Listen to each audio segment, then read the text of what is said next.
Yeah, the mailman had an argument with Shamspear. Oh boy, we have to... Wait, we have to feed Vakahai, don't we? Hold on. And, oh, we need to visit Garadeb as well. Oh, I cannot go to Soseki-san's room. Oh, that's okay. I don't think we can leave yet. We need to... do we investigate here first or go to Garadeb? Guess since we're already here, let's investigate here. What is this green thing? I thought it was the soap from Shamspear, but this is Soseki-san's apartment? With the exception of the top floor, where Mr. and Mrs. Garadeb live, all the windows are bricked up. Yes, that's because of an old window tax. In order to pay less tax, the poorer members filled in many of their windows. But the tax has since been abolished, hasn't it? So the windows could all be opened up again. Unfortunately, it would appear that the residents of this district cannot afford to pay that. Yes, that is a sad state of affairs. Especially for people like poor Mr. Natsume, who have to live all cooped up in a windowless room. I suppose that's the price you pay for living in very cheap accommodation. It all seems rather pointless when you put it like that. It does. Okay, I don't think we can do anything here, actually. The snowman is still here. I guess not much time has passed since we last been here in the first game. Okay, let's go to the Garadebs.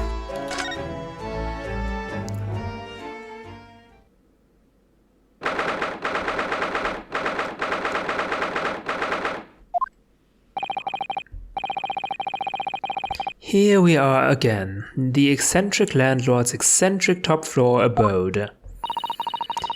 We're here because Mr. Garadeb's the one who discovered the incident this morning, don't forget. Ah, you chaps, eh? Yes, good morning, sir. And thank you for your cooperation in court yesterday. It was quite a trial. As much for Mr. Garadeb as anyone, really. Came straight back here after all that business at the Bailey yesterday. And didn't expect to wake up to more bally nonsense this morning. I wonder if you wouldn't mind telling us exactly what happened, Mr. Garadeb? Yes, I suppose you'd like to know all about that dead loss of an actor chap in the ground floor room. Dead loss? Those were exactly Inspector Gregson's words, weren't they?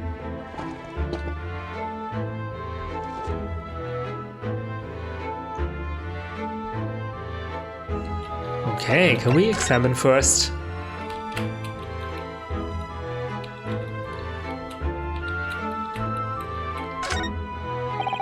There's a single apron drying on that enormous cannon-shaped clothes horse, look. No, Mr. Naruhodo, that's a real cannon. I knew that, I was just testing you. Please have history that has seen plenty of action on the battlefield, I can tell you. Now the old girl and I are just enjoying the peace of quiet of retirement together. And of course, she'd come in handy if the enemy decided to launch an attack again. Is there a war going on that I don't know about? I hope not. I think the dialogue was almost the same as before. You haven't fixed your whatever this is yet. Because this is just one day after the was it 4th trial in the first game? We know what that screen is hiding now. The aftermath of the fiery altercation the other day. Don't suppose I'll be able to clear that mess up for some time now. Oh dear, this must be a very difficult situation for you. I'll say, people talk about twists of fate and whatnot.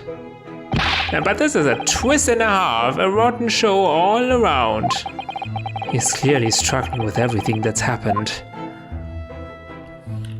No wonder his wife threw a knife at him. That's crazy.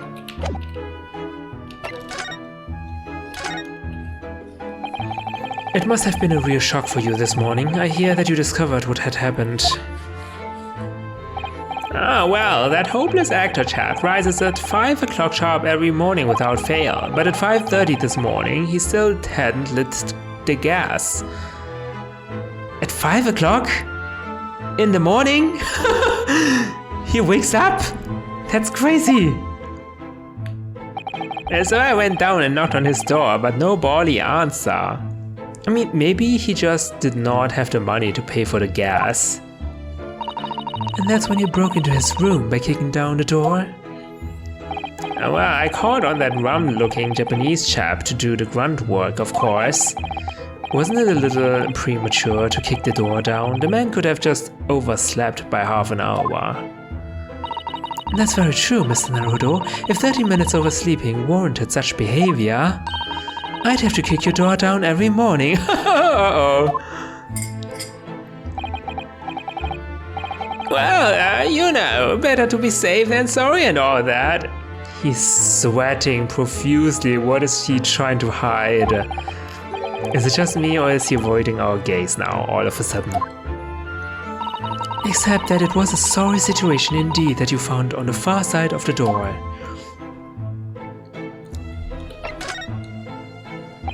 The victim's name is Mr. Shamspeare, I believe. Is that right? Yes, William Shamspeare took the ground floor room 3 months ago now. And how would you describe him? In a word, destitute. Destitute? Well, let's face it, the only redeeming feature of that room is the cheap rent. Anyone wanting to live in a place like that is either broke or has a bally screw loose. So hard to choose which category Soseki-san would fall into. Mr. Naruhodo, that's a little rude. Wait, did I say that out loud? No, I didn't. Soseki-san, Susato-san, stop reading my mind. He was doing research as well. Research into what? Shakespeare, of course, Shakespeare. I read a few plays of the old bard myself, you know, Romeo and Hamlet and all that. Romeo and Hamlet?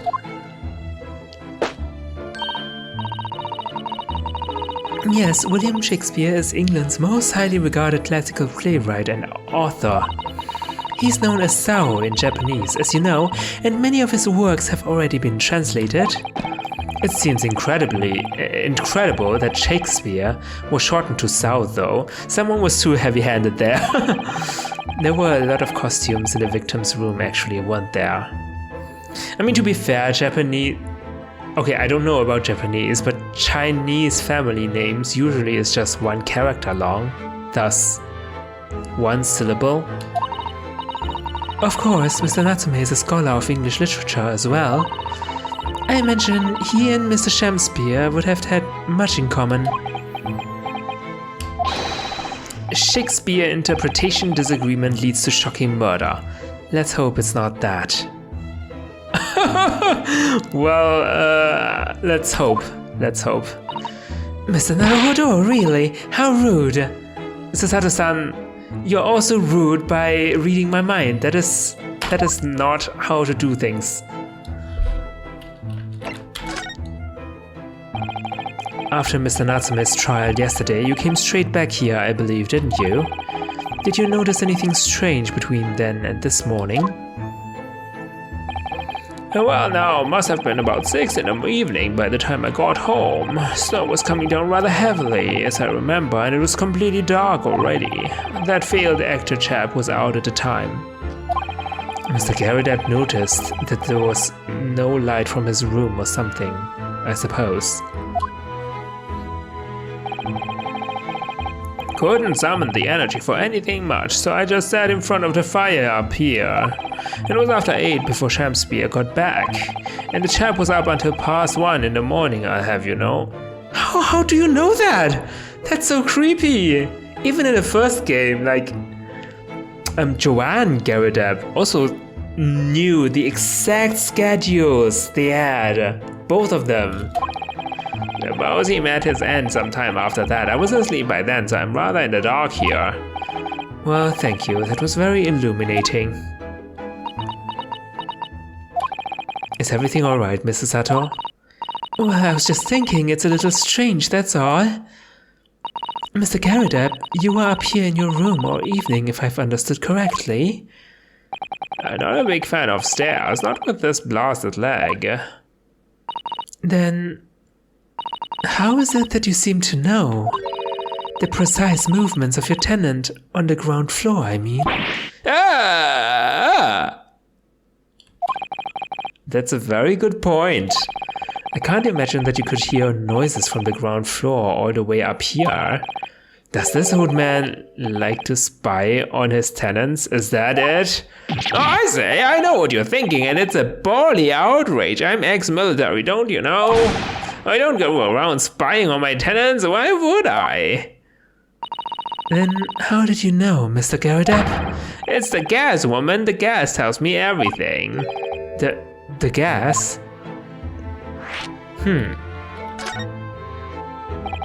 What on earth do you mean, sir?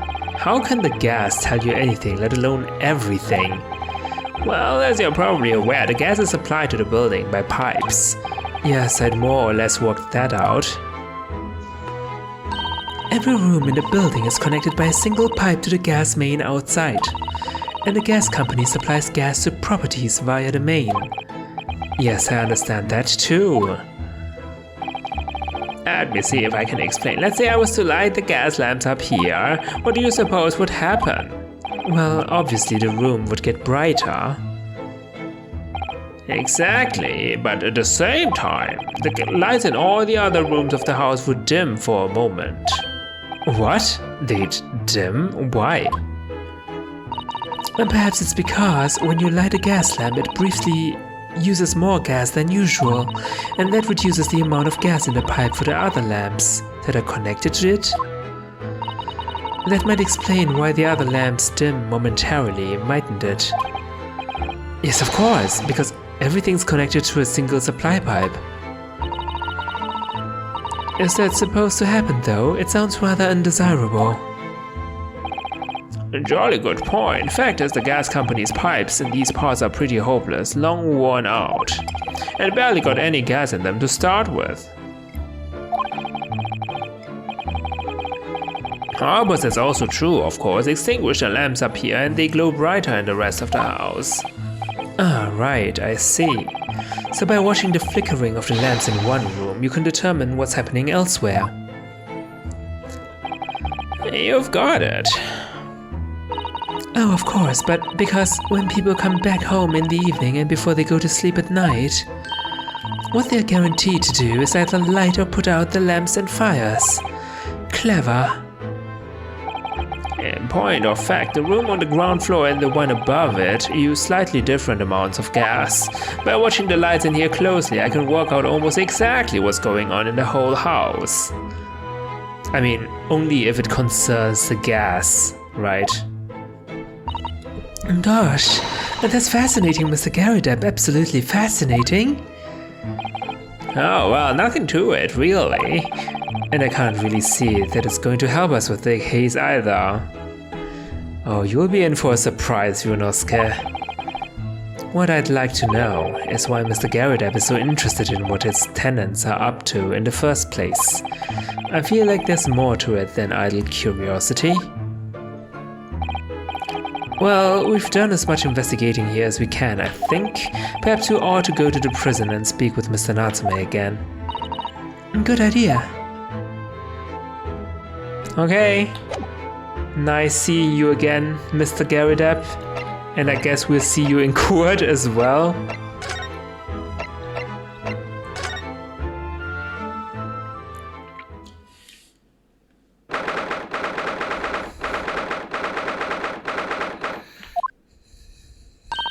Look, Mr. Naruhodo. Mr. Natsume, we have the police finished questioning you now. Oh, have the police finished questioning you now?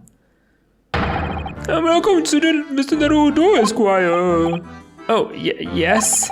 What is he? Tell me. Is he a ghost? Is he here to haunt me? Let me guess, you're talking about Mr. Sholmes? What, Mr. Sholmes? No.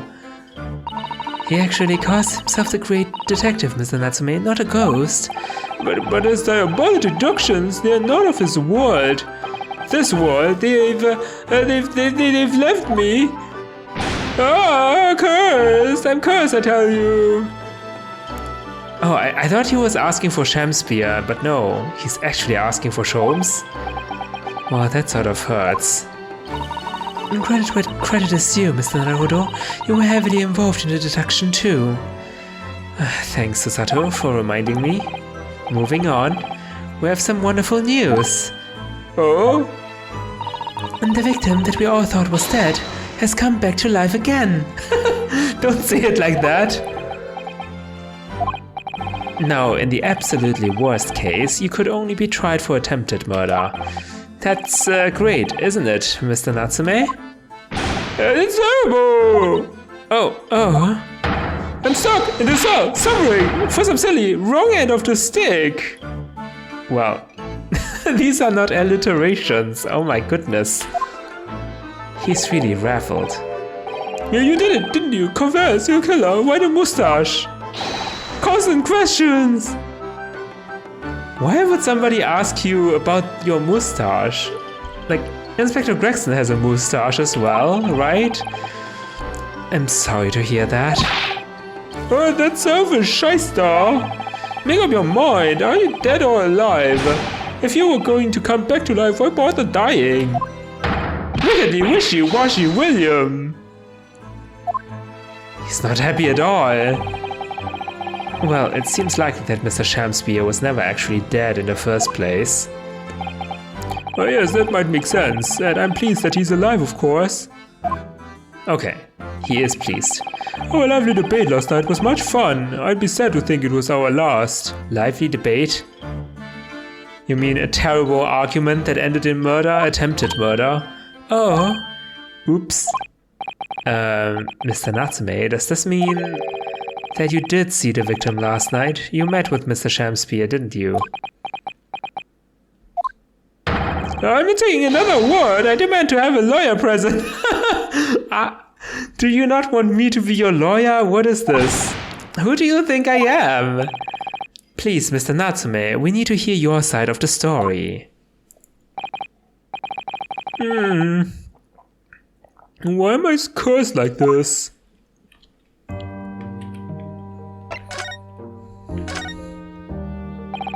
Can you tell us exactly what happened last night then, Mr. Natsume? There's nothing to tell, but Mr. Naruhodo Esquire, I'm eternally grateful to you for helping me with that accursed case yesterday. The case that saw poor Miss Green hospitalized after she ended up with a knife in her back. It's hard to believe that was only yesterday. Yeah, it feels almost one game ago. After the trial was over, I trudged my weary way back to my lowly lodgings, and that evening, at 9:30 it must have been, I visited Mr. Shamspeare. So, you did go to the victim's room then? As we feared. I didn't do anything wrong! I'd never been to his room before, it was the first time. Then, what made you decide to go? I bumped into him when I arrived back at the house. We got chatting and it developed into a discussion, but he had to go out and so I bade him farewell. That ties in with what Mr. Garrideb said, that the victim went out and came back after 8. We met again later that evening at around 9 or just after when I took him some nice tea I'd brewed as a gift. So it was you who brought the tea that had clearly been drunk at the scene, then? And I suppose you were discussing the works of Shakespeare, were you? Yes, that's right, that's exactly right. Romeo and Juliet, who was the stronger? It was a delightful debate. Who was the stronger? I'm sure. Such a stimulating subject, Shakespeare! And the debate became very heated, so you slipped poison into Mr. Shamspeare's tea. How can I even suggest that? No, never, not at all. Team Juliet won, that was me, and when I left his room, the flamboyant fellow was fighting fit. I swear it categorically. Was fighting fit? What does that mean? He already was poisoned last night? And you only went to help him this morning? Mr. Natsume, you often say the same thing about yourself, I've noticed. That you have a cursed existence. I'm sure I've mentioned this to you before, but I've been here in Great Britain for a year now, and in that time I've learned that it's no place for me. It can be very trying to live in a foreign land and to adapt to the ways of another culture. There are foreigners everywhere I look, and they all stare at me and they all laugh. That's the impression I get whenever I go out. It makes me scared to leave my room. Which is why I've become a recluse. But even in my room I find no respite from my fears. I've moved more times than I can remember, and then 1 week ago I moved into Briar Road. But why? I mean, why did you choose that place? It doesn't seem very comfortable. Because the rent is cheap. I have so little money, it spoke to me. The rent? Obviously there's a reason why it's cheap. Because the room is cursed. Cursed? Cursed how? The previous occupant, the man who lived there before I took the room, died there. Oh no. He was only a young man, but one morning he was found dead and no one could explain why. Surely no one would want to live in a room with a history like that. I didn't. When the letting agent recommended the place, I wavered. But I want books, and books cost money. A horrible history is a small price to pay. Yeah, I guess that's true. I mean, if you're not superstitious, then I think it could be a real money saver. When I realized it would mean I could buy more books, I signed the lease like lightning. Brave or blinkered? But after I moved in, I soon came to realize what I'd done. I realized how horrible that room history really was. Gosh, was it really so awful? Were there any ghosts? How did the room's horrible history affect you, Mr. Natsume? What happened? At first, it was just a feeling. The feeling of beady eyes boring into my neck, watching me. Do you think that might just have been your mind playing tricks on you? No, my mind doesn't know any tricks. It was someone else. There's been one long nightmare ever since I was given the keys to the place. A nightmare? You've been having bad dreams, you mean? All the souls who've died in that room lean over me in my sleep and try to strangle me. That really is horrible. Maybe it was your cat, like, sitting on your face? That might cut off the air. Now I come to think of it, it happened again last night too. The very same night that Mr. Shakespeare was writhing in agony from the poison in his body. Why didn't you call someone? The ambulance, the hospital, whatever. I was on the verge of being suffocated silently by those miserable spirits in my room. My god, it's the first case all over again. I mean, he saw a woman fall over with a knife in her back and he just fled. Didn't even call for help or anything. You would think he would learn from his mistakes the first time around. Okay. You simply must move out of that room as soon as possible. Yes, you're right, I know it, and that's why I'm already searching for the next room with a history to call home. With a history? I think perhaps you should try to avoid accommodation with any kind of history at all. Otherwise, I'm scared that you yourself may become history. Ryu, Susato-san knows how to make the man listen.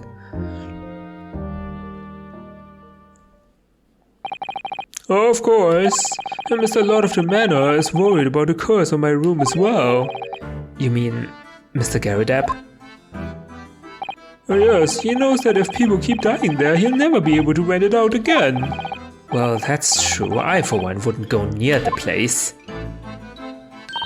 Ah, perhaps that may explain why the landlord pays so much attention to the gas lamps and his tenants' movements. You mean because he's worried about their well-being? He does seem to have an unusually keen interest in the amount of gas in the pipes. There must be a reason why he keeps such close tabs on the occupants. Well, what do you mean he pays so much attention to the gas lamps? Oh dear, no, it's nothing to do with you, Mr. Natsume. Please forget I said anything. Oh, now you're talking about me behind my back as well. Oh, maybe he believes the place is haunted because the lights flicker? That would seem like a haunting ghost, right? What's important is that Mr. Shamspeare isn't in fact dead at all. Once he's come around and he's able to tell us what happened, we'll be able to get you released. Yes, please. Oh, I do hope you're right. Excuse me. Oh, Gregson. Inspector Gregson. I couldn't help overhearing what you just said, and on that note, I have some good news and some bad news. Oh. Which do you want first? Always, every time, the bad news comes first. When hope is all you have, hold on to it. That's my guiding principle. Right, well, in that case, the good news it is. Huh? Sorry, but it's just a lot easier to explain everything that way. Why did you ask then? The illusion of free choice in video games, honestly. Yeah, why did you ask my preference? As you might have heard, the victim, Mr. Shamspeare, was just unconscious. He's come round now. Yes, we saw it happen in all its terrifying glory. He's still being treated by the doctors, but we've managed to get a written statement from him already. Oh, isn't that wonderful, Mr. Natsume? I mean, depends on what he wrote, naturally. Oh, thank goodness, it's all over then. I can leave the somber cell and... Sorry, no, that's not on the cards. What? Oh, I have a nod, Inspector. Mr. Shamspeare has implicated someone as being responsible for what happened last night. Implicated someone? Oh dear. You don't mean... I'm sorry to say I do, yes. He's pointed a finger at you, Mr. Natsume. Oh! And by sweet poison did he seeketh to end my life. That wicked caitiff, Ryunosuke Natsume. No. So I'm afraid you'll be appearing in court as planned. You'll be wanting to make the necessary preparations. No! Yeah, didn't he like swear in court that he will never set foot in the court again or something like that? And so once again, Soseki-san found himself having to take the dog in the Old Bailey. Whether his room was haunted or whether he was just terribly unlucky, I knew I had no choice. The following day I would represent him in court and do my utmost to break the curse that blighted him.